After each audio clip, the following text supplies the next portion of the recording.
Assalamualaikum warahmatullahi wabarakatuh. Salam sejahtera untuk kita semua. Jumpa lagi dengan saya di mata kuliah Teori Pembangunan. Pada kesempatan kali ini saya akan memberikan materi di minggu ke-12 yang mana tema pada hari ini adalah pembangunan inklusif, ya. Jadi materi ini masih sangat erat kaitannya dengan beberapa pembahasan sebelumnya, misalnya pembahasan seputar basic needs approach atau pendekatan kebutuhan dasar, kemudian human rights based approach, ya. Dan hari ini kita akan bahas inclusive development. Nanti juga di minggu 13 masih ada terusannya, yaitu kita akan bahas sustainable development. Nah, materi-materi ini akan saling berkaitan satu sama lain. Oke, langsung saja kita mulai materinya. Jadi, apa yang akan kita bahas pada kesempatan kali ini? Yang pertama, kita akan menjawab apa itu inklusi dan kenapa itu penting untuk pembangunan. Yang kedua, unsur inklusi itu terdiri dari apa saja. Kemudian, apa dimensi-dimensi dari inklusi, ya. Saya kira ini untuk lebih menjabarkan pemahaman kita soal inklusi, ya. Jadi kalau inclusion itu kata bendanya, inklusif kata sifatnya, ya. Kemudian pembahasan yang ketiga, bagaimana pembangunan yang inklusif itu terkoneksi dengan pembangunan berkelanjutan. Terutama mungkin tujuan pembangunan berkelanjutan yang dirumuskan oleh PBB sampai 2030, ya, mana memiliki 17 tujuan atau goals, ya. Kemudian bagaimana pemerintah dan juga masyarakat itu dapat merespons agar bisa mengimplementasikan pembangunan yang inklusif. Kemudian yang terakhir saya akan memberikan sebuah studi kasus, ya. Jadi studi pembangunan inklusif itu bukan hanya soal pemerataan ekonomi atau juga pembangunan manusia, tapi studi terkait pembangunan inklusif itu juga sangat erat kaitannya dengan bagaimana sebuah negara atau organisasi itu bisa menerapkan kultur yang inovatif. Oke, kita langsung saja masuk ke pembahasan pertama, yaitu apa itu inklusi dan kenapa kok aspek inklusi itu penting sekali untuk pembangunan.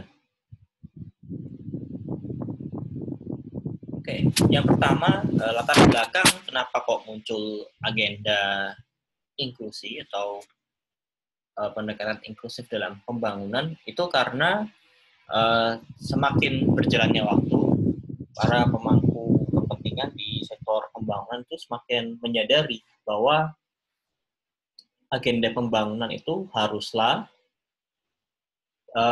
lebih luas daripada sekadar mengajar pertumbuhan atau agenda beyond growth. Nah, kenapa kok harus lebih luas daripada pertumbuhan? Karena seperti yang mungkin sudah dijelaskan materi-materi sebelumnya, ya, bahwa pendapatan pertumbuhan ekonomi dari sebuah negara itu belum tentu dibarengi dengan distribusi pendapatannya. Jadi di sini pembangunan inklusif itu juga menyepakati sebuah teori, yaitu trickle down effect. Yang mana trickle down effect ini adalah sebuah anggapan bahwa ketika masyarakat kelas atas itu semakin mendapatkan kekayaan berlebih, maka kekayaannya akan menuju ke bawah. Tetapi fenomena di masyarakat yang terjadi tidak seperti itu. Walaupun terjadi pertumbuhan perekonomian hampir di semua negara, ya, termasuk Indonesia yang konsisten untuk mencapai angka pertumbuhan paling setidaknya 5% setiap tahun. Tetapi yang jadi persoalan adalah distribusinya. Terutama bagaimana kita melihat banyak sekali kesenjangan-kesenjangan yang sangat terasa di masyarakat, ya. Ada perkotaan, daerah perkotaan yang sangat dipenuhi oleh gedung bertingkat tinggi, tetapi di sebelahnya itu kalau melihat ke bawah banyak sekali daerah kumuh, ya. Jadi kesenjangan ini yang kemudian menjadikan sebuah kritik ya, bahwa mungkin tidak semua komponen masyarakat menikmati pembangunan, atau malah pembangunan itu sendiri hanya dinikmati oleh sebagian orang saja. Maka di sini ya pembangunan inklusif ini adalah sebuah pendekatan yang mencoba untuk melihat fenomena lebih di level akar rumput ya. Kemudian pembangunan inklusif itu juga membedah banyak fenomena-fenomena yang tidak hanya sekadar ekonomi, tetapi juga terkait eksklusi sosial atau social exclusion. Nah, social exclusion ini yang kemudian membatasi peluang, membatasi manfaat dari banyak orang ya, yang kemudian tidak bisa membuat mereka menikmati pembangunan. Jadi ada aspek-aspek lain selain ekonomi yang menjadi pembahasan dalam pembangunan inklusif ya.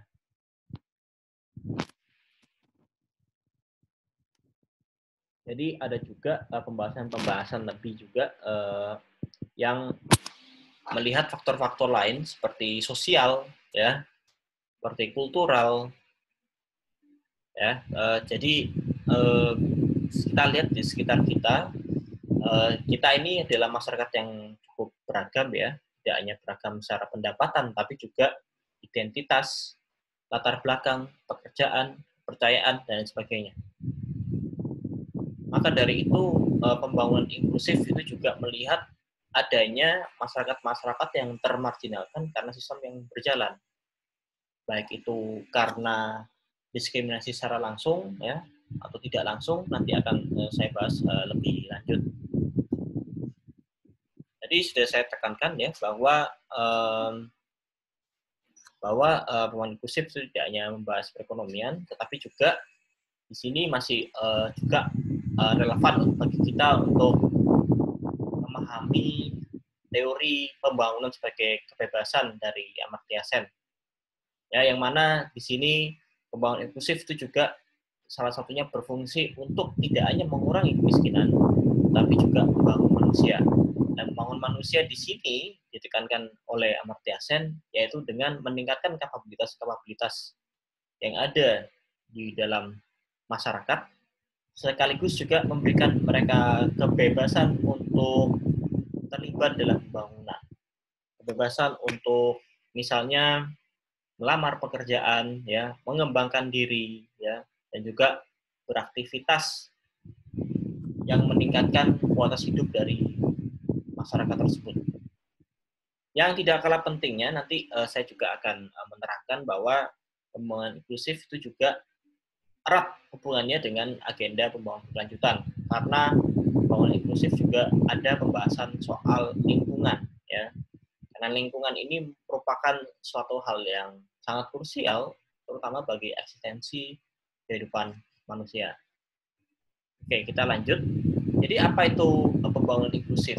Ya, di akhir materi ini saya sudah melampirkan beberapa artikel ya, beberapa jurnal bisa teman-teman baca. Tapi di sini saya coba untuk menerangkan beberapa definisi yang ada. Yang pertama adalah pembangunan inklusif itu mencoba untuk memberikan suara atau memberikan sebuah ruang yang lebih, memberikan sebuah kekuasaan ya, terutama bagi kelompok-kelompok yang selama ini tidak mendapatkan aspirasi. Kelompok-kelompok yang sekiranya itu dipinggirkan ya, dipinggirkan oleh sistem maupun dipinggirkan oleh masyarakat itu sendiri. Jadi dia juga mengover masyarakat-masyarakat rentan, apa saja jenisnya ya, misalnya masyarakat dengan disabilitas ya, masyarakat dengan kebutuhan khusus. Kemudian juga ada masyarakat yang mungkin memiliki kepercayaan yang berbeda ya. Di Indonesia sendiri saya kira tidak hanya 6 agama yang dilegalkan oleh pemerintah, tapi juga kita memiliki banyak sekali masyarakat adat. Nah, di sini itu mereka banyak sekali yang mendapatkan perlakuan diskriminasi ya. Belum lagi soal diskriminasi gender ya. Ada juga diskriminasi terkait umur ya.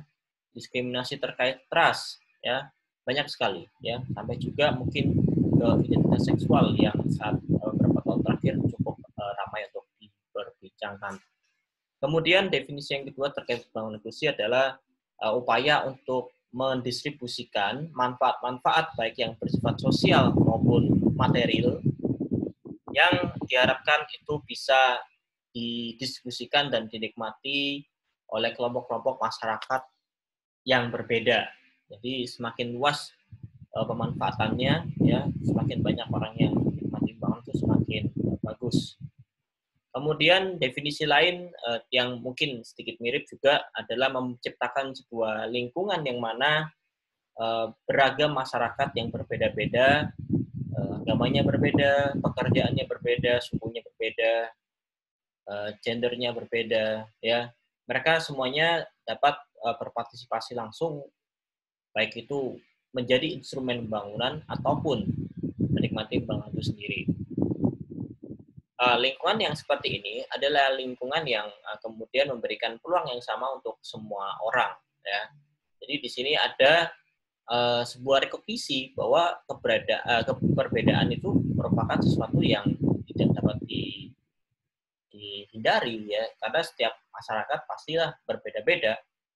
Coba sekarang, apakah ada negara yang mungkin hanya memiliki satu suku, ya, atau satu agama?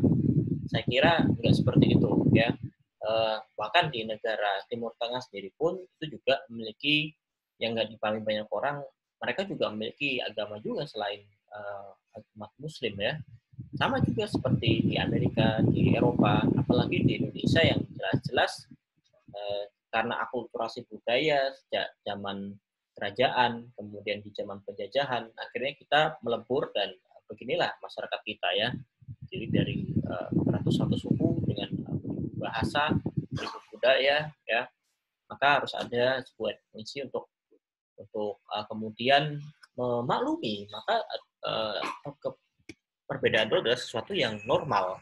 Maka jangan sampai perbedaan itu diharapkan menjadi tantangan untuk malah menghambat pembangunan, justru sebaliknya, ya. Kemudian pembangunan inklusif itu juga berarti sebuah upaya untuk tidak meninggalkan seorang pun atau leaving no one behind. Jadi berusaha untuk bersama-sama maju, berusaha untuk bersama-sama menentukan tujuan pembangunan yang mana semua orang itu difasilitasi kemudian untuk saling mendapatkan manfaat di situ, ya. Jadi tidak menjadi sebuah persoalan bahwa sebuah perbedaan itu justru menjadi tantangan, enggak, ya, tapi justru menjadi sebuah kekuatan bahwa kita bisa menjadi masyarakat madani yang hidup saling bertenggang rasa, ya, hidup saling mendukung satu sama lain, dan tentunya sebagai sebuah bangsa atau sebuah negara kita bisa untuk melaju ke tujuan pembangunan yang lebih jauh, ya. Yang tidak kalah pentingnya yang terakhir, pembangunan inklusif itu tentu juga berupaya untuk mengimprovisasi distribusi kualitas hidup dari masing-masing orang. Jadi tidak hanya fokus pada pertumbuhan, tapi juga kualitas hidup secara general. Oke, kita lanjut, ya. Nah, kira-kira selain definisi tadi, apa saja yang menjadi aspek-aspek lain dalam pembangunan inklusif, ya? Dimensinya apa saja? Oke, kita lanjut. Nah, tadi saya bilang, ya, bahwa pembangunan inklusif itu merupakan sebuah agenda yang tidak lagi dilihat secara sempit sebagai tujuan aktivitas ekonomi saja, tapi juga sesuatu yang lebih daripada itu. Misalnya sebuah tujuan untuk berfokus pada pengintegrasian pencapaian-pencapaian pembangunan yang didasari oleh persamaan, didasari oleh keadilan, didasari oleh hak asasi manusia, dan tentunya melihat masyarakat ini merupakan, ya, warga negara yang memiliki hak dan kewajiban yang sama, ya. Jadi perkembangan dalam pembangunan dunia juga sangat berkontribusi pada munculnya wacana pembangunan inklusif. Beberapa hal yang bisa saya sebutkan adalah misalnya Universal Human Rights di tahun 40-an yang mana kita bahas minggu lalu, ya. kemudian insentif untuk kemudian membuat negara-negara yang baru merdeka untuk segera mengejar pembangunan. Tentunya sekarang seperti Korea Selatan ya, yang merdekanya tidak jauh berbeda dengan kita, tetapi kini sangat melesat dan juga dipertimbangkan sebagai salah satu negara yang memiliki pengaruh cukup kuat di Asia ya dan di dunia. Kemudian juga di tahun 60-an ada pengembangan lagi terkait hak asasi manusia, yang mana di sini melindungi hak-hak untuk berpolitik, untuk beraktivitas dalam perekonomian, dan juga hak sosial. Ini saya kira di tahun 60-an itu juga terjadi banyak kegiatan atau perkembangan di dunia. Misalnya saja terkait segregasi masyarakat Amerika yang membedakan kulit putih dan kulit hitam. Nah, itu yang salah satu isu yang cukup sensitif yang pada waktu itu kemudian mendorong sebuah perubahan-perubahan baru dalam pengembangan hak asasi manusia ya. Karena menurut secara panjang kan dulu mungkin orang beranggapan bahwa bangsa kulit hitam itu adalah budak dan sebagainya. Nah, itu mulai untuk diluruskan bahwa kita semua lahir terlepas dari background kita adalah sesama manusia, yang itu juga berarti kita memiliki hak dan kewajiban yang sama. Kemudian yang terakhir ya, yaitu tadi sudah saya sebutkan bahwa manusia itu tidak hanya sekadar objek dan target dari pembangunan, tetapi ketika seorang manusia itu berdaya ya, maka dia juga bisa menjadi instrumen dari pembangunan. Misalnya kalau sekarang adik-adik yang mendengarkan saya ini adalah target dari program pendidikan tinggi ya, tapi suatu hari beberapa tahun dari sekarang adik-adik ini semua sudah menjadi profesional ya, yang saya kira akan berkarir di bidang yang berbeda-beda dan memiliki keahlian yang juga sangat beragam. Nah, adik-adik yang besok-besok ini menjadi profesional dan juga memiliki skill dan kapabilitas yang mumpuni, itu gantian. Jadi adik-adik kemudian akan menjadi bagian dari instrumen pembangunan. Bagian yang kemudian mengisi pembangunan yang akan terjadi di masa depan. Ya, jadi di sini yang mau saya tekankan adalah pembangunan berkelanjutan itu adalah pembangunan yang seluruh masyarakatnya itu punya kapabilitas dan juga kebebasan untuk tidak hanya dilihat sebagai target pembangunan, tapi juga bagian dari instrumen penting dalam pembangunan. Ya. Oke, jadi pembahasannya apa saja ya? Ini ada beberapa konsep-konsep yang di breakdown. Mulai dulu orang hanya berpikir soal growth ya, soal pertumbuhan ya, pendapatan per kapita. Tetapi dengan berkembangnya zaman, maka banyak juga inovasi-inovasi dan ide-ide baru yang dimasukkan dalam agenda pembangunan. Contohnya saja seperti misalkan struktur ekonomi dan juga struktur produksi ya. Jadi yang dulu mungkin dimulai pada revolusi industri di Inggris ya, yang mana menempatkan buruh, kemudian banyak juga anak-anak yang mungkin menjadi child labor ya. Nah, di situ ada sebuah perbaikan untuk ekonomi struktur ini ya. Jadi banyak peraturan-peraturan baru, regulasi-regulasi baru yang mana juga menekankan kesejahteraan dari para buruh ya, para pegawai. Kesejahteraan yang harus diterapkan dan juga tentunya itu dapat meningkatkan kesejahteraan mereka. Economic sector juga meliputi terkait bagaimana pasar itu tidak bisa dibiarkan beroperasi sendiri tanpa intervensi pemerintah ya, tidak bisa laissez-faire, kita tidak bisa hanya memiliki invisible hand, tapi di sini pemerintah memiliki fungsi yang sangat penting sebagai bagian yang dapat mengintervensi perdagangan ya apabila terjadi persaingan yang tidak sehat. Nah, ekonomi sektor yang sehat itu adalah persaingan yang memungkinkan semua orang bisa saling kompetisi untuk berdagang di dalamnya, dan juga terkait keuntungan yang didapat juga bisa lebih merata sampai ke lapisan masyarakat terbawah sekalipun. Kemudian juga konsep-konsep yang dipahami dalam pembangunan inklusif itu adalah distribusi spasial dan produksi. Nah, ini misalkan contohnya adalah urbanisasi ya. Nah, kalau jadi urbanisasi sendiri itu awalnya memang ditengarai perbedaan dari penduduk di daerah luar menuju daerah yang padat ya, seperti di kota-kota besar.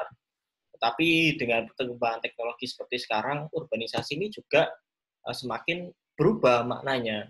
Kalau dulu urbanisasi mungkin dianggap sebagai pertumbuhan dari desa ke kota, tetapi sekarang urbanisasi itu justru mencoba untuk melihat, untuk mengubah daerah-daerah yang dulu dianggap rural atau daerah yang dianggap terbelakang, sekarang diupayakan untuk bisa menjadi daerah urban juga, ya. Misalnya sekarang ada program-program khusus di kabupaten, di daerah-daerah yang mungkin terpencil, mulai masuk akses internet, ya. Kemudian mereka juga memiliki literasi digital yang bagus. Nah, di situ kemudian diharapkan di masa depan itu urbanisasi itu kemudian berubah makna, ya. Berubah makna bahwa daerah-daerah yang mungkin dulunya nggak terjangkau itu menjadi daerah urban, ya, yang mana mereka tidak harus datang ke kota untuk mengadu nasib, tetapi mereka bisa untuk misalkan menjual hasil pertaniannya ke kota tanpa harus tinggal di kota, ya. Jadi yang dimaksud di sini adalah bagaimana rantai perdagangan itu tidak hanya berputar-putar di daerah-daerah yang maju saja, tetapi juga bisa menjangkau daerah-daerah yang mungkin selama ini tidak terjangkau sebelumnya. Kemudian yang keempat, adanya improvisasi dari perubahan-perubahan indikator-indikator sosial, ya. Misalnya mungkin sudah pernah mendengar soal Human Development Index, ya, yang mana di situ basic needs dari manusia itu akan selalu berkembang. Kalau dulu orang hanya melihat basic needs itu pangan, ya, pangan, sandang, papan, mungkin sekarang basic needs itu juga bertambah. Misalnya seperti pendidikan, ya, kemudian akses untuk layanan kesehatan, akses jaminan sosial, ya, hak sebagai buruh, ya, hak untuk berkeluarga, ya. Jadi itu yang termasuk dalam indikator. Yang hasilnya, ya, diharapkan dengan semakin beragamnya sosial indikator ini, maka kita akan semakin mudah untuk melihat fenomena-fenomena apakah terjadi penambahan kesejahteraan hidup yang dialami oleh masyarakat banyak, ya. Nah, ini saya akan menerangkan ya, terkait perubahan-perubahan dalam pembangunan yang mana dibahas apa sih yang menjadi beda dari inclusive development ini, ya. Jadi tadi saya tekankan adanya perubahan, ya, yang tidak hanya berfokus pada economic growth, tapi juga growth yang lebih inklusif. Itu maksudnya apa? Jadi kalau pertumbuhan itu mungkin yang bisa menikmati, ya, persebarannya itu masyarakat menengah ke atas, tapi kalau inclusive growth itu adalah sebuah upaya perekonomian yang mana sebuah pertumbuhan, ya, sebuah peningkatan perekonomian dan pendapatan per kapita itu juga membuat sebuah impact yang menyasar juga kepada masyarakat miskin, ya. Jadi growth-nya tuh inklusif, ya, ibarat sebuah garis, ya, sebuah pertumbuhan itu tidak hanya masyarakat di atas saja yang bergerak naik, ya, tapi juga masyarakat di bawah juga bisa untuk naiknya. Itu disebut sebagai inclusive growth, yang artinya itu adalah pemerataan pertumbuhan, ya, yang tumbuh bukan hanya golongan atas saja, juga golongan di bawah. Kemudian yang kedua adalah pertumbuhan yang pro terhadap masyarakat miskin. Nah, di sini bedanya dari yang sebelumnya. Kalau growth yang inklusif itu adalah growth yang melihat peningkatan overall dari seluruh komponen masyarakat, tapi pro growth itu adalah sebuah konsep yang melihat pertumbuhan itu harus difokuskan kepada masyarakat yang rentan saja, ya. Jadi di sini melihat economic process yang lebih ditekankan pada masyarakat kelas bawah, ya, yang mana kebijakan-kebijakan yang dibuat itu harus bisa untuk meningkatkan kesejahteraan mereka dan juga memberikan insentif buat mereka supaya mereka bisa untuk lebih produktif, bisa untuk berkompetisi di dalam pasar yang lebih luas. Ya. Kemudian untuk inclusive development ya, tadi juga sudah keluar dimensinya dengan hanya ekonomi, tetapi juga manfaat-manfaat sosial dan juga manfaat material ya, yang di sini juga berusaha untuk mengubah struktur masyarakat, berusaha untuk mengubah pemahaman-pemahaman lama ya, yang itu awalnya dianggap sebagai penyebab dan juga penyebab social exclusion atau peminggiran sosial ya, dan masyarakat marginal ya. Di sini nanti saya akan terangkan juga bahwa development itu mencoba untuk merangkul segala jenis masyarakat ya, yang identitasnya berbeda, yang kulturnya berbeda, maupun yang uh, memiliki identitas yang berbeda. Nah, dimensinya apa saja terkait inklusi itu ya? Dimensinya yang pertama adalah tadi mungkin soal yang poverty dan distribution itu sudah saya terangkan ya. Jadi poverty distribution itu berusaha untuk men-tackle challenge ya, tackle challenge soal kesenjangan ya. Dan juga yang kedua, ini ada hubungannya juga sama event kemarin, itu juga memperlakukan masyarakat itu bukan hanya sebagai receiver saja, bukan hanya sebagai beneficiaries, tapi mereka memang mempunyai hak di sana sebagai rights holders ya, yang mana mereka tentu akan protes ya, mereka memiliki hak untuk kemudian berbicara ke ini ya, berbicara terkait untuk menyuarakan haknya di ruang publik nih ya.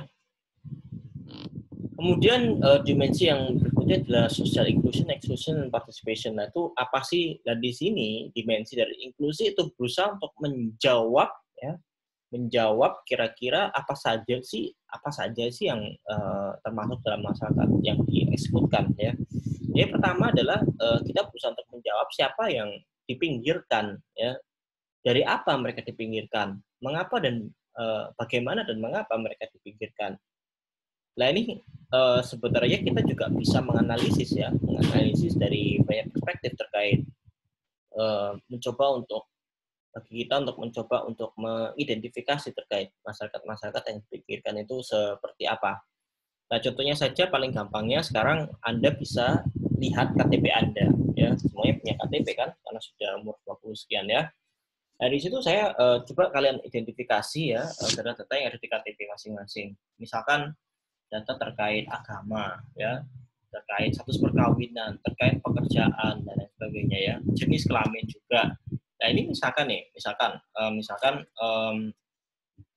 seseorang yang mungkin memiliki kepercayaan khusus, ya, memiliki kepercayaan khusus dan dia tidak termasuk di dalam 6 agama yang mungkin diakui oleh negara Indonesia pada saat ini. Coba Anda pikirkan bagaimana ketika orang ini mungkin menikah, ada nggak aksesnya? Ya, misalkan saya masyarakat adat yang mau menikah, sementara mungkin di KUA itu hanya memiliki prosedur untuk agama-agama tadi, 6 tadi yang diakui, itu bagaimana? Ya, kemudian juga terkait jenis kelamin, ya. Jenis kelamin ini juga bisa dijadikan sebagai alat untuk berdiskriminasi, ya. Terutama dulu ketika kita masih sangat patriarkal ya, itu kita melihat juga perempuan ya mungkin punya stigma yang berbeda dibandingkan dengan laki-laki. Itu baru seksnya ya, gendernya juga bisa ini ya, juga bisa apa namanya menjadi fenomena untuk diskriminasi ya. Misalnya sekarang pernah nggak Anda bayangin kalau misalkan seorang transpuan itu ketika dia mengakses layanan publik ya, misalkan ketika dia mengakses toilet aja misalkan ya. Nah itu apakah masyarakat kita sudah menyediakan akses untuk mereka ya? Karena memang pada nyatanya memang masyarakat kita ada masyarakat yang sangat diverse ya. Jadi dengan memiliki status tertentu ya, dengan memiliki agama tertentu ya, status tertentu, kemudian apalagi di dalam KTP itu pekerjaan tertentu, apakah dengan begitu kita jadi dipinggirkan ya. Dari apa dia dipinggirkan dan mengapa alasannya? Nah, itu yang menjadi pertanyaan-pertanyaan harus jawab pada dimensi inklusi ya. Kemudian juga misalkan saya terpikirkan masyarakat yang memiliki kebutuhan khusus atau difabel ya. Nah sekarang ada nggak dokumen negara ya misalkan seperti KTP itu yang memverifikasi, yang mendokumentasikan bahwa seseorang itu memiliki kebutuhan khusus. Misalkan kalau saya tunanetra, kira-kira apakah status saya itu ada di dalam identitas saya. Nah kalau kita nggak punya hal seperti itu, maka mungkin orang-orang yang masuk dalam kategori difabel itu juga sulit untuk mengakses bantuan. Apalagi sekarang semuanya serba online ya. Kan nggak bisa kan kita sulit ya untuk kemudian melihat ada orang yang memiliki kebutuhan khusus tapi kita nggak ketemu secara fisik ya. Nah maka bagaimana cara dia misalkan membuktikan bahwa dia seorang difabel ya dan dia tidak bertemu langsung tapi dia menuntut haknya untuk mengakses hak sebagai warga negara khususnya buat mereka yang difabel. Nah ini kan sulit sementara ini sulit dibuktikan karena memang tidak ada dokumentasi khusus negara untuk kemudian mengidentifikasi bahwa yang seorang individu itu masuk dalam kategori kebutuhan khusus. Itu positifnya ya. Jadi dengan memiliki satu seperti tadi maka mungkin itu bisa lebih gampang untuk diberikan. Tetapi pemberian sebuah identifikasi pada seorang itu juga berpotensi untuk terjadi labeling ya. Malah menjadi apa istilahnya? Menjadi bahan-bahan bulanan justru untuk orang yang mungkin melakukan perundungan. Nah, itu saya kira menjadi sebuah tantangan yang harus kita jawab bersama. Kemudian seringkali diskriminasi yang kemudian menggigitkan orang lain itu juga disebabkan oleh institusi. Ya.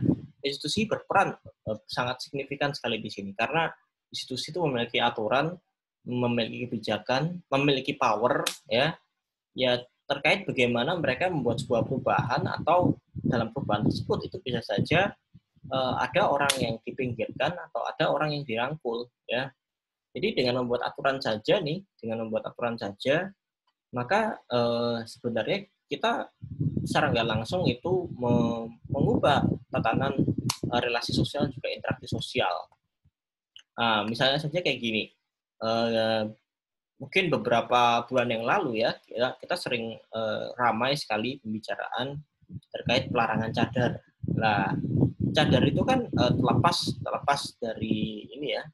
Terlepas dari perdebatan asal mula budaya cadar ya, apakah memang budaya Indonesia atau tidak, atau itu merupakan bagian dari akulturasi ya. Tapi cadar itu kan tidak hanya budaya, tapi juga sebuah budaya pakaian ya, dalam masa yang terlihat secara fisik. Tapi juga terdapat sebuah kepercayaan di balik cadar tersebut. Maka kalau misalkan kita membuat sebuah aturan yang mungkin itu memberatkan misalkan pelarangan pemakaian cadar di lingkungan tertentu, maka di situ secara langsung kita juga melakukan diskriminasi pada orang-orang tersebut, ya. Karena saya kira setiap orang tuh diberikan hak untuk menjalankan ritual kulturnya masing-masing, ya. Dengan mengintervensi hal seperti tadi, maka kita sebenarnya juga sangat berpotensi untuk membuat pembangunan yang tidak inklusif dan juga sangat mungkin untuk mendiskriminasi, ya. Oke, kemudian yang ketiga adalah dimensi politik ya, yang mana di sini banyak juga disebabkan karena pengaruh di masa lalu, terutama pengaruh kolonialisme, pengaruh tidak signifikannya distribusi pemenang di dalam masyarakat, ya. Kemudian para elit yang tidak menjalankan amanatnya dengan seksama, ya. Dan di sini institusi itu sangat berperan. Institusi sangat berperan karena tadi institusi itu kan mengeluarkan kebijakan, ya. Kebijakan dibuat oleh orang-orang yang memiliki wewenang, orang-orang yang memiliki posisi sebagai political leadership dan juga orang-orang yang memiliki komitmen di sana. Nah, di situ institusi saya kira berperan sangat besar saya kira dalam membuat seorang itu ini ya bisa tereksklud ataupun dia bisa ikut dalam aturan-aturan yang baru. Kemudian yang terakhir adalah dimensi lingkungan ya, yang mana tentu saya juga bahas di minggu lalu, lingkungan ini menjadi sangat penting karena dengan mempertahankan lingkungan yang asli, ekosistem kita akan semakin terjaga. Karena sekarang tantangan pembangunan itu lagi-lagi ya saya tekankan, tantangan pembangunan itu bukan hanya untuk mengurangi angka kemiskinan, bukan hanya mengurangi angka kemiskinan, bukan hanya meningkatkan kapasitas masyarakat, tapi juga untuk mempertahankan masa depan, untuk membuka peluang tetap ada di masa depan, ya, terutama mengingat kondisi alam kita itu juga tidak bagus ya, jadi semakin terdegradasi karena dampak dari kapitalisme yang tidak bertanggung jawab ya, dampak dari eksploitasi lingkungan seperti alam ya, saya kira itu. Nah di sini dengan pemahaman kita tadi soal kita mendiskusikan bagaimana institusi itu bisa menjadi enabler ya, atau menjadi sebuah organisasi yang memungkinkan seorang mendapatkan haknya, tetapi bisa juga dia menjadi represor atau orang yang merepresi ya, organisasi yang represi yang merugikan orang lain. Nah sebenarnya soal diskriminasi ini bisa kalian baca juga di buku yang saya kira cukup terkenal ya, jadi khusus untuk membahas institusi ya, yang berjudul Why Nations Fail, karangan Daron Acemoglu dan Ken Robinson ya. Nah di situ kedua penulis tersebut menjawab bahwa apa sih yang membuat negara, yang membedakan negara maju dan negara gagal, negara yang berhasil dengan negara yang gagal itu adalah karena pengelolaan institusinya. Nah institusinya tadi itu dibagi menjadi dua, ada institusi yang sifatnya ekstraktif ya, ada institusi yang sifatnya inklusif. Nah, institusi yang ekstraktif tadi itu yang institusi yang mendiskriminasi ya, hanya mementingkan kepentingan para elit. Dan sedangkan yang inklusif berusaha untuk merangkul semua orang agar mereka memiliki sebuah inisiatif untuk kemudian bisa maju bersama. Nah, di sini ada beberapa contoh saya soal bagaimana institusi itu dapat mendorong atau mempromot diskriminasi. Yang pertama soal direct discrimination ya. Direct discrimination ini adalah sebuah diskriminasi yang langsung ya, yang ditujukan pada orang ya. Misalkan diskriminasi langsung itu ketika ada perbedaan infrastruktur, perbedaan layanan yang mungkin dibedakan dari ras. Nah, contohnya seperti gambar yang saya tampilkan di sini, dulu terutama di banyak belahan dunia ya, masyarakat kulit hitam dipinggirkan. Bahkan mereka ketika menggunakan toilet itu harus berbeda ya, dinamai color people ya, menggunakan elevator itu berbeda ya, intinya mereka mendapat perlakuan yang tidak mengenakan. Itu adalah contoh diskriminasi langsung. Kemudian contoh diskriminasi tidak langsung adalah contoh-contoh yang sifatnya mungkin tertulis ya, terdapat pada peraturan, tapi mungkin tentang tidak disengaja atau disengaja itu membuat orang terdiskriminasi juga. Contoh nih, misalkan ada sebuah aturan yang harus melarang, misalkan melarang jenggot misalkan ya, dilarang jenggot tebal ya. Nah jenggot itu kan salah satu kepercayaan ya, kan ada aturan seperti itu yang ketika menerima pegawai itu harus berpenampilan seperti apa. Nah itu juga saya kira bentuk dari diskriminasi kalau misalkan tidak ada esensinya di situ ya. Diskriminasi ini juga bisa misalkan ketika dalam pekerjaan itu dibatasi dari segi umur, dari segi tinggi badan ya. Kalau misalkan bisa dijelaskan gunanya apa tinggi badan tadi, maka dia bukan diskriminasi. Tapi kalau dia misalkan meminta sesuatu yang sifatnya itu harus mengubah penampilan kita, ada bagian-bagian dari kita yang tidak disukai, maka itu bisa dibilang indirect discrimination. Kemudian ada juga associative discrimination ya. Jadi ketika seseorang itu dianggap masuk dalam asosiasi tertentu ya, masuk dalam bagian-bagian tertentu, maka orang tersebut masuk dalam diskriminasi ya. Contohnya misalkan diskriminasi yang dulu ya, saya kira di zaman dulu, di zaman Orde Baru itu banyak diskriminasi yang diberikan kepada masyarakat keturunan Tionghoa, ya. Ya mungkin dulu Pak Harto tidak terlalu suka dan menjadi rival politik, ya, terutama untuk partai komunis atau partai sosialis, yang mana pada sampai sekarang, ya, itu tetap salah satu negara yang tetap menjalankan hal tersebut adalah Tiongkok, ya.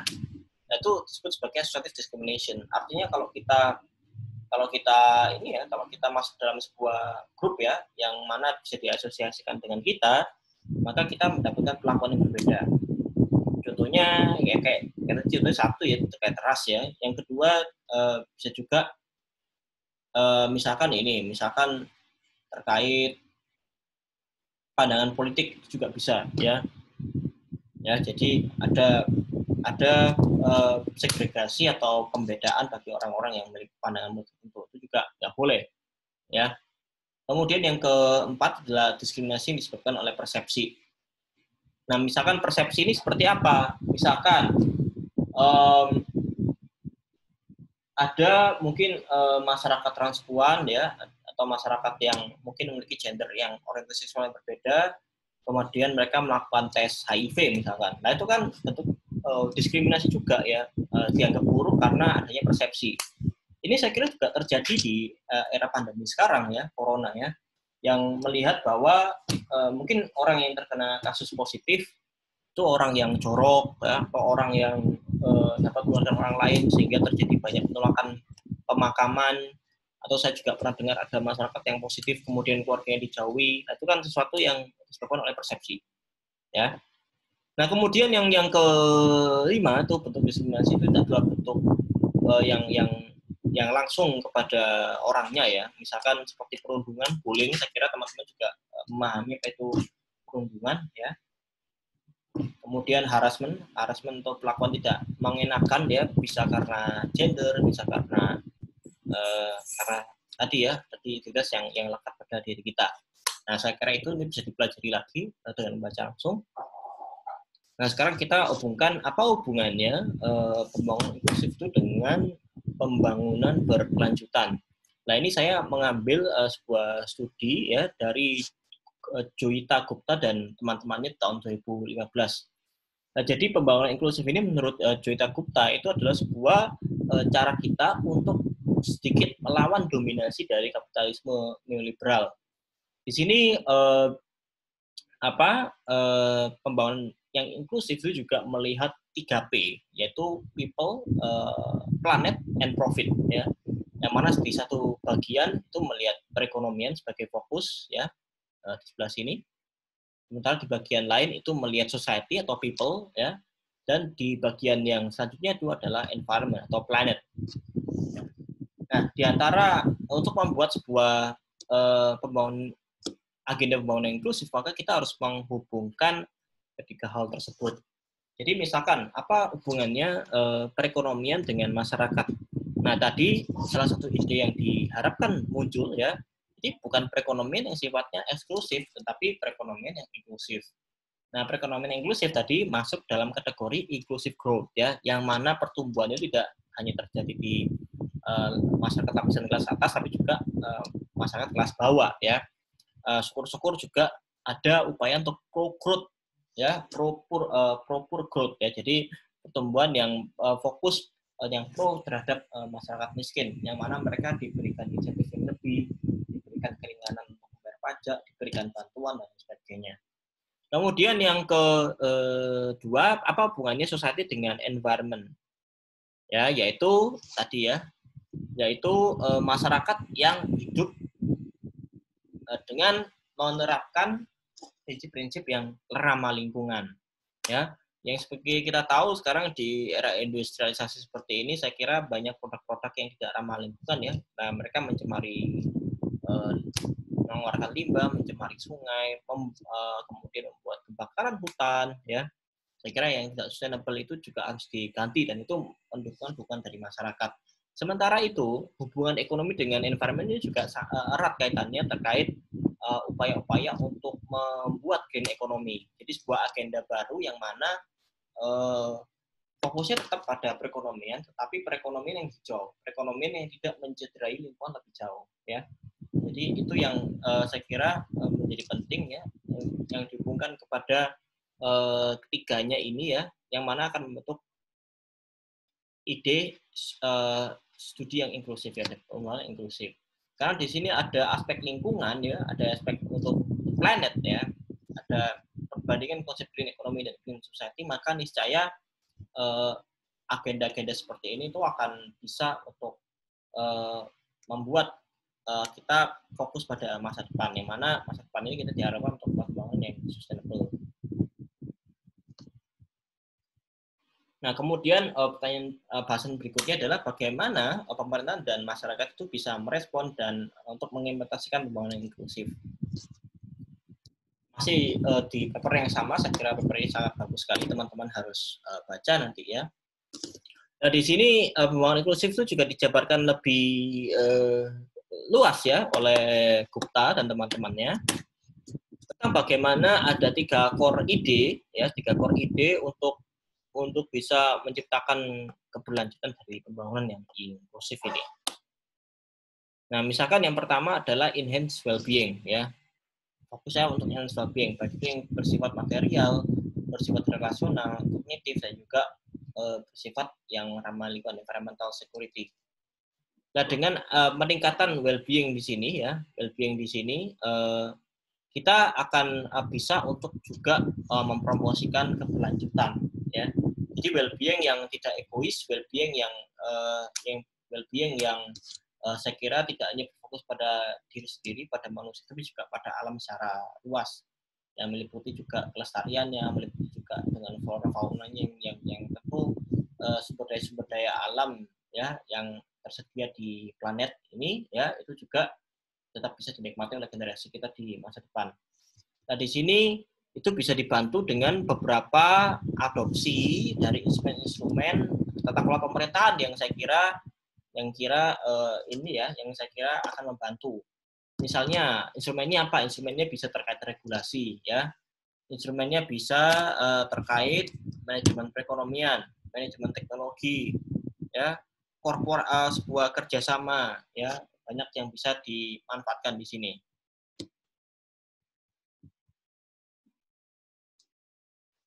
Oke, kemudian nah dari sini ketika sudah ada instrumen pemerintah, ya, yang dari well-being kemudian mencoba untuk mendorong sustainability, maka di sini akan muncul keberlanjutan yang tidak hanya ini meliput banyak hal, ya, keberlanjutan hubungan sosial yang baik antar masyarakat, kemudian keberlanjutan lingkungan dan juga keberlanjutan ekonomi yang tentunya mencoba untuk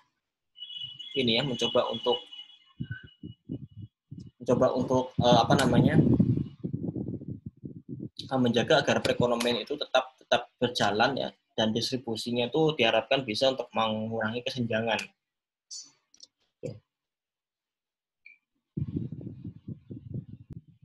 Oke, tadi ini, ya, hubungannya well-being dengan promoting sustainability. Nah, dengan promoting sustainability itu juga bisa untuk increasing power of society, ya. Jadi bisa untuk meningkatkan kapasitas masyarakat dan juga kebebasan masyarakat. Seperti yang tadi saya katakan, ya, bagaimana caranya untuk mengurangi social exclusion. Yang pertama, instrumen digunakan itu tentu ini, ya, salah satunya adalah pemerintahan yang interaktif dan juga adaptif.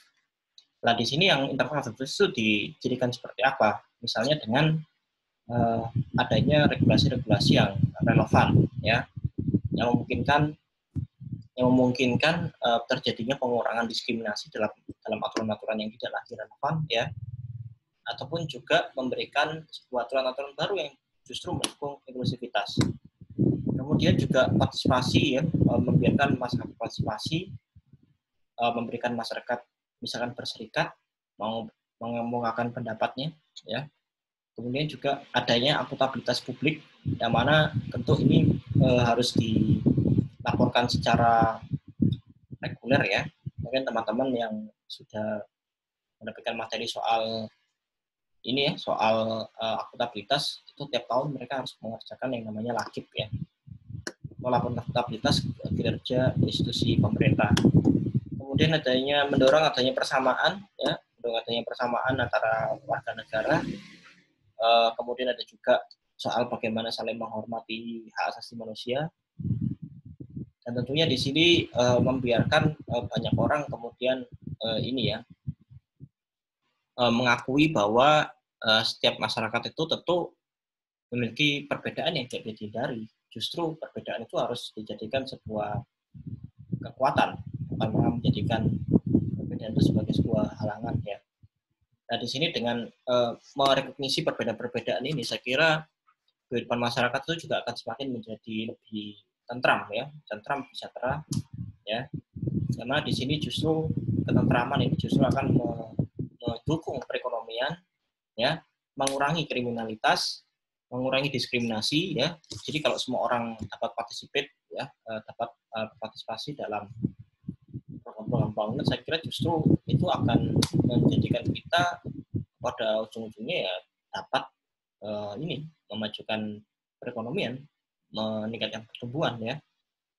Ya selama ini jadi intinya keuangan inklusif itu melihat sesuatu yang lain gitu. Jadi mungkin dasarnya bukan masalah tidak mampu ya, bukan kesenjangan itu bukan terjadi karena sendirinya, karena memang masyarakat miskin tidak bisa untuk produktif, tapi di situ mungkin ada social exclusion tadi ya, ada sebuah aturan, ada sebuah sistem yang saya kira cukup korup ya, yang membuat akhirnya beberapa orang itu tidak bisa untuk menerima hak yang sebagaimana dia harusnya dapatkan ya. Oke, kita lanjut lagi ya. Di sini increase power bisa juga untuk well-being ya, dengan cara misalkan melakukan social movement ya, dari masyarakat yang sudah membentuk komunitas itu juga saling berdaya. Ada misalkan asosiasi buruh, asosiasi pekerja kreatif, yang mana mereka di sini menyuarakan terkait hak mereka, terkait kewajiban mereka ya. Yang itu saya kira justru baik ya. Justru dengan keberagaman ini justru akan menjadikan kita punya produktivitas yang beragam pula ya. Ini saya nanti akan hubungkan apa hubungannya inklusivitas itu dengan pengembangan inovasi ya. Nah ini adanya sebuah data ya yang dibuat oleh World Economic Forum tahun 2014 terkait inklusivitas dari banyak negara-negara yang disebutkan di sini ya. Di sini kita lihat negara-negara yang inklusif itu mostly memang berada di Eropa. Kalau di Asia dia masuk yang ada tuh hanya saya kira yang tinggi New Zealand juga Australia. Nah, di sini ternyata ada korelasi positif ya. Korelasi positif antara skor indeks inklusivitas dengan kepercayaan interpersonal. Maksudnya adalah dengan masyarakat lain itu saling percaya ya, saling mengakui keberagaman ya, saling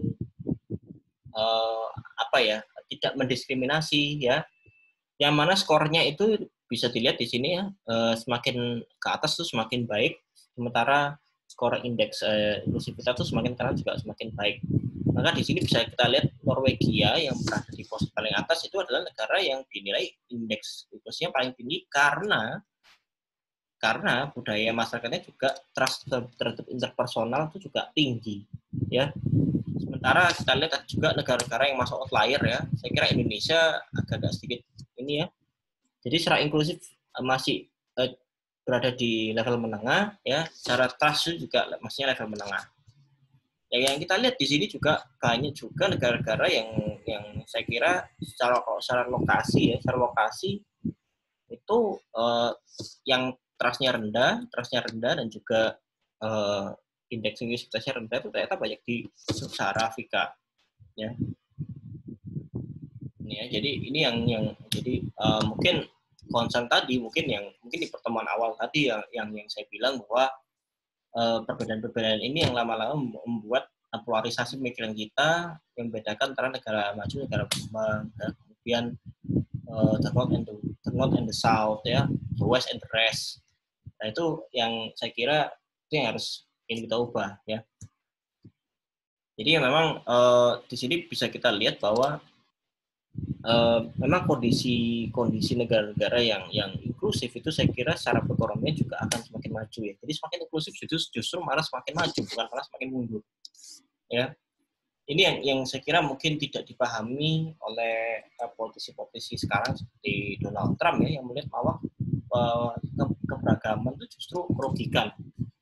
Nah, itu yang saya kira keliru ya, karena dengan data itu justru sebaliknya. Justru masyarakat yang inklusif itu kehidupannya semakin sejahtera ya, semakin tentram ya, dan justru mereka semuanya bisa berpartisipasi aktif dalam pembangunan yang ujung-ujungnya menaikkan peringkat-peringkat tadi ya. Nah, ini untuk yang terakhir saya akan mengambil sebuah studi kasus bagaimana inklusi itu justru malah mendorong inovasi ya dalam proses pembangunan yang terjadi di sebuah negara. Nah, ini saya ngambil studinya dari Richard Hicks ya dan teman-temannya, itu yang membedakan dari pemahaman level-level sebuah inovasi yang inklusif ya.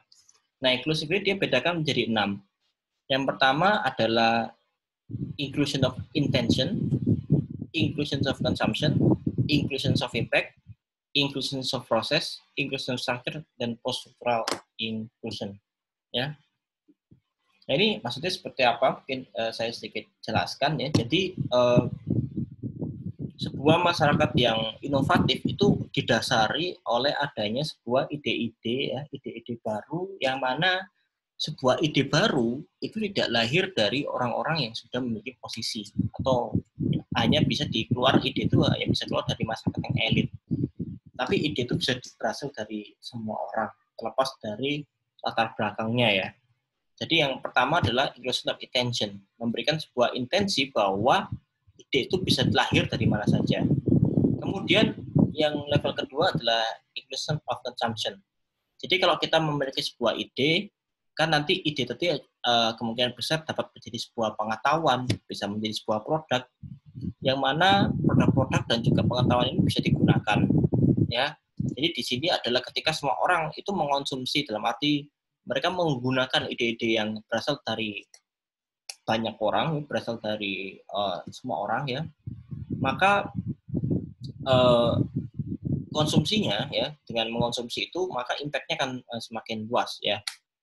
Jadi awalnya intent harusnya bisa memberikan intensi ya, kemudian dikonsumsi, dan kalau semakin banyak dikonsumsi, semakin banyak digunakan, maka dia akan menghasilkan impact ya. Sebuah inovasi itu kan impact-nya tuh ke masyarakat banyak ya, masyarakat banyak, dan itu tentu tidak hanya impact-nya tidak hanya dibuat oleh orang-orang yang tadi ya, yang tidak hanya dirasakan oleh orang-orang yang menciptakan sebuah inovasi, tapi dirasakan oleh orang banyak.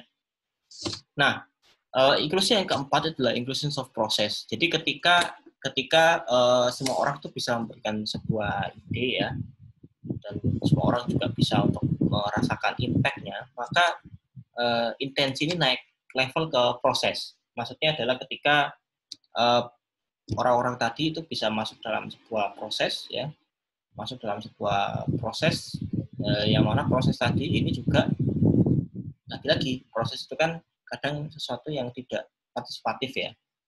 Proses itu kadang dijalankan sendiri oleh elit-elit politik ya, atau misalkan orang-orang yang hanya memiliki wewenang ya. Maka dengan merasakan sebuah impact ya, ketika kita melihat ya, kita sekarang begini deh, katakanlah dulu ketika e-commerce pertama kali muncul di Indonesia ya, kan itu adalah sebuah intensi ya, yang lahir dari banyak orang ya, yang mana adalah para pendiri-pendiri startup yang punya inovasi terkait e-commerce ini. Dari situ orang semakin mengonsumsi ya, menggunakan platformnya, mereka berdagang ya, dan kemudian dengan berdagang itu atau saling membeli itu mereka dapat impact-nya. Nah, dari situ ketika e-commerce sudah membuat impact yang besar di masyarakat, maka sekarang ketika ini ya, ketika pemerintah sudah sudah diyakinkan untuk membuat sebuah regulasi baru yang kemudian harus memfasilitasi pemain-pemain e-commerce ini, maka pemain e-commerce ini kemudian akan dilibatkan dalam proses pembuatan kebijakan, ya.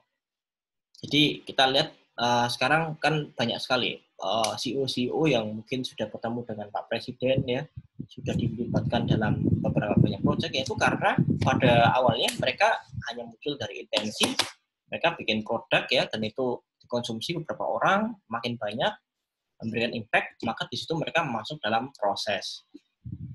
Nah, inclusion of structure itu adalah proses yang mana sebuah orang-orang, para inovator tadi itu juga bisa masuk dalam proses. Terutama sekarang kita lihat banyak juga orang-orang yang memiliki latar belakang inovator itu dimasukkan menjadi bagian dari pembuat kebijakan. Jadi mereka masuk structure, ya, structure di situ.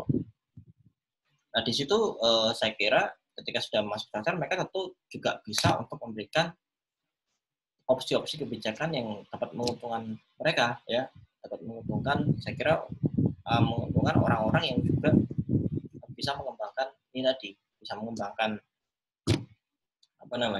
inovasi-inovasi yang bisa lahir dari pembangunan di situ, ya. Nah, ini kan kita lihat tren terkait inovasi ini, misalkan di periode pertama Presiden Jokowi, mereka punya program yang namanya 1000 startup, ya. Nah, di situ kan itu adalah sebuah intensi yang lahir dari masyarakat biasa, ya. Lama-kelamaan orang yang memimpin proyek terkait industri kreatif itu masuk dalam struktur, ya. Misalkan ada beberapa menteri yang saya kira dipilih itu karena track record-nya dalam berinovasi, inovasi di media, inovasi di startup, mereka masuk dalam structure.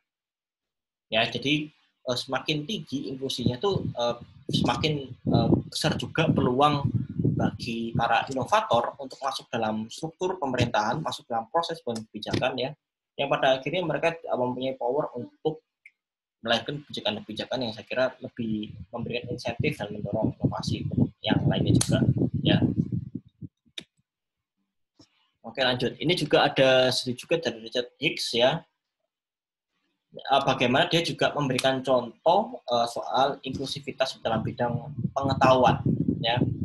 Jadi selama ini juga kelemahan ilmu pengetahuan di Indonesia itu seringkali kita masih jarang sekali untuk melakukan yang namanya studi multidisipliner, ya. Studi yang tidak hanya terkotak-kotak karena pembagian prodi, terkotak-kotak karena institusi yang berbeda-beda, tetapi juga ini, ya, berusaha untuk sebenarnya semua ilmu itu saling terkait, ya, termasuk kita di sosial politik. Jangan berpikir terlalu sombong lah bahwa ilmu itu bisa berdiri dengan dirinya, enggak, tetapi ilmu itu harus saling bertegur sapa supaya impact-nya itu juga saya kira juga lebih luas.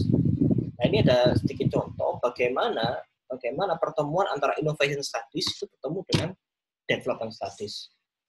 Innovation studies yang mungkin terdiri dari banyak disiplin ilmu seperti saintek, ya, atau manajemen dan bisnis.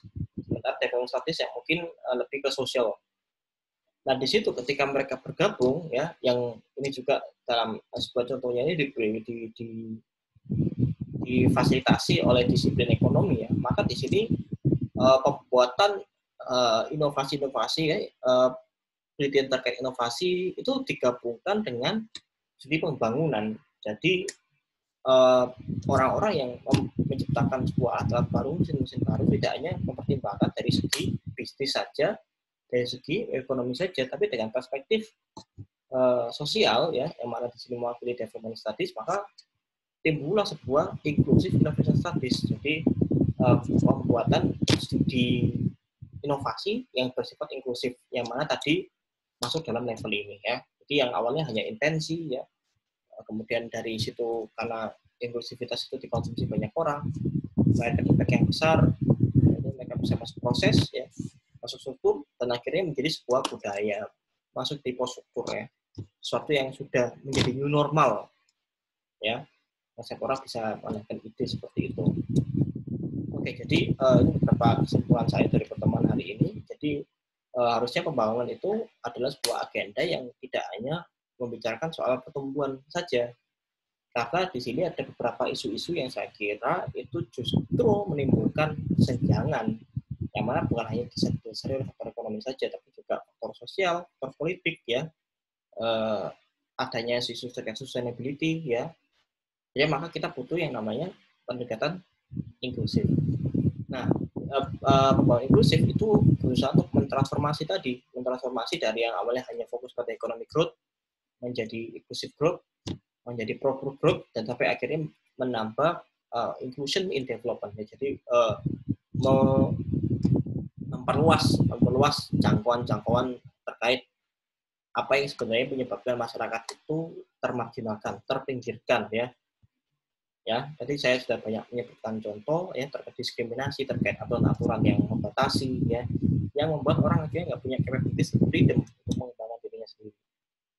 Kemudian inclusive development itu juga terkoneksi dengan sustainable development karena ada isu lingkungan yang juga masuk di sana. Nah, minggu kemarin juga berhubungan dengan di sini karena lingkungan itu, kelestarian lingkungan itu juga merupakan hak asasi manusia, hak untuk hidup mereka, karena mereka bergantung dengan resource yang ada di alam, ya. Jadi kalau misalkan pengembangan itu justru malah mencederai lingkungan, malah banyak menggusur keseimbangan alam, justru akan mengakibatkan bencana dan pada akhirnya akan melanggar asasi manusia itu sendiri. Jadi inclusive development itu terkoneksi dengan sustainable development karena juga membahas 3P tadi, ya. Jadi people, profit, dan planet. Nah, jadi bagaimana pemerintah dan masyarakat harus merespon, tadi saya sudah beberapa ngasih gambaran beberapa grafik tadi, ya. Jadi pemerintah itu juga harus adaptif, harus memberikan instrumen-instrumen yang terkait, ya. Jadi mereka bisa promoting well-being, bisa empowering citizen-nya, dan juga promoting sustainability. Nah, di sini menjadi penekanan saya adalah adanya ini nggak bisa dilakukan sendirian, tapi butuh sebuah upaya untuk melakukan kolaborasi yang sangat masif, ya, yang memastikan bahwa tidak ada seseorang yang tertinggal, no one is left behind. Yang terakhir, ya, pembangunan inklusif itu pada akhirnya justru akan meningkatkan perekonomian. Karena apa? Karena dengan inklusif maka semua orang bisa terlibat, dan ketika orang terlibat itu mereka bisa untuk melakukan berbagai macam inovasi, memberikan ide-ide baru, ya, yang mana itu justru akan menciptakan impact yang luar biasa buat seluruh lapisan masyarakat. Saya kira itu, ya. Ini adalah referensi yang bisa nanti dibaca lebih lanjut. Kalau misalkan penjelasan saya kurang jelas, grafis-grafisnya juga ada di jurnal-jurnal yang saya tampilkan ini. Ini ada video-video di internet yang saya kira membantu untuk memahami, ya. Oke, sampai di sini dulu. Terima kasih sudah mendengarkan dengan baik pertemuan ke-12 ini. Minggu depan kita akan fokus diskusi terkait sustainable development itu sendiri, ya. Oke, thank you. Tetap berada di rumah dan menjaga keluarganya, menjaga kerabatnya. Dengan berada di rumah, kalian akan bisa menyelamatkan banyak nyawa orang. Demikian, ini saya akhiri. Assalamualaikum warahmatullahi wabarakatuh. Salam sejahtera dan salam PSBB.